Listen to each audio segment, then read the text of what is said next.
नंदोरीमध्ये शेतकरी एल्गार सभा, बच्चू कडूंचा सरकारला इशारा. 28 ऑक्टोबर पासून निर्णायक आंदोलन. 17 ऑक्टोबर रोजी नंदोरी येथे झालेल्या भव्य शेतकरी एल्गार सभेत शेतकरी नेते बच्चू कडू यांनी राज्य सरकारवर जोरदार हल्लाबोल केलाय. कर्जमाफी, बोनस, विनाव्याजी कर्ज, दिव्यांग मानधन व विविध मागण्यांसाठी त्यांनी 28 ऑक्टोबर पासून बुट्टीपुरी ते जामठा पायदळ वारी व 3 दिवसीय मुक्कामी आंदोलनाची घोषणा केली आहे. बच्चू कडू म्हणाले, शेतकऱ्यांचे प्रश्न न सोडवल्यास नागपूरमध्ये ऐतिहासिक आंदोलन उभे करू. कापूस व सोयाबीन खरेदी केंद्र न उघडल्यास जिल्हाधिकारी कार्यालयातच ठिय्या देऊ. या सभेत प्रहार जनशक्ती पक्षाचे बल्लू जवंजाळ, प्रवीण हेंडवे, गजू कुबडे, सूरज कुबडे, पदाधिकारी व महेश झोटिंग, प्रशांत गहुकर, प्रवीण महाजनसह विविध पक्षाचे नेते मोठ्या संख्येने उपस्थित होते. कार्यक्रमाचे प्रभावी संचालन प्राध्यापक अमोल नगराळे यांनी केले.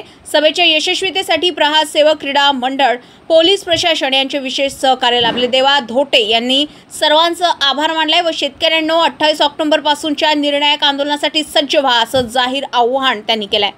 निलेश देवतळे, जनसंग्राम न्यूज, नंदोरी.